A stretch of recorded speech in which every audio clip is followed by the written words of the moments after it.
राज्यातील धडाकेबाज सनदी अधिकारी तुकाराम मुंढे यांनी अन्न व औषध प्रशासन विभागाचा कार्यभार स्वीकारताच कारवाईचा धडाका सुरू केलाय। पदभार स्वीकारल्यानंतर अवघ्या 2 दिवसातच अवैध गुटखा आणि भेसळयुक्त पदार्थांच्या विक्रीविरोधात मोठी मोहीम राबवण्यात आली आहे। या मोहिमेत आतापर्यंत 28 दुकाने सील करण्यात आली असून 33 आरोपींना अटक करण्यात आल्याची माहिती समोर आली आहे। मात्र आता तुकाराम मुंढे यांनी कारवाईचा मोर्चा भ्रामक आणि दिशाभूल करणाऱ्या जाहिरातींकडे वळवलाय।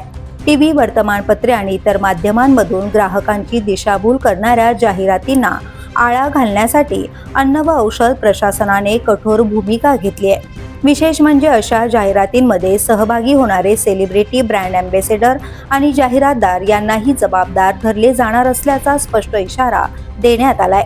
मोठमोठी आश्वासने, आकर्षक दावे आणि उत्पादनांचे अतिशयोक्तीपूर्ण फायदे दाखवत अनेक कंपन्या ग्राहकांची फसवणूक करतात। अशा प्रकारच्या मिसलीडिंग जाहिरातींमुळे ग्राहक चुकीचे निर्णय घेत असल्याचे प्रशासनाच्या निदर्शनास आले।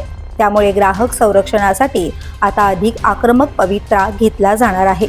अन्न व औषध प्रशासनाच्या मते कारवाईची सुरुवात उत्पादन तयार करणाऱ्या उत्पादकांपासून होणार असून ग्राहकांची फसवणूक करणाऱ्या कंपन्यांवर विशेष लक्ष ठेवले जाणार आहे। मात्र केवळ उत्पादकच नव्हे तर जाहिरातदार, ब्रँड अँबॅसेडर आणि जाहिरातींच्या माध्यमातून उत्पादनांचा प्रचार करणाऱ्या सर्व संबंधितांची जबाबदारी निश्चित केली जाणार आहे। दरम्यान 25 मे रोजी तुकाराम मुंढे यांनी अन्न व औषध प्रशासनाच्या आयुक्तपदाचा कार्यभार स्वीकारला। या आदेशानंतर मुंबई, कोकण, पुणे, नाशिक, अमरावती, नागपूर आणि छत्रपती संभाजीनगर विभागांमध्ये एकाच वेळी धडक कारवाया करण्यात आल्या।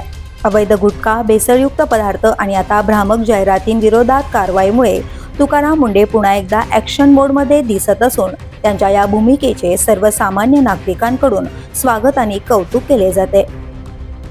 द पोलीस न्यूजसाठी नितीन पाटील, मुंबई।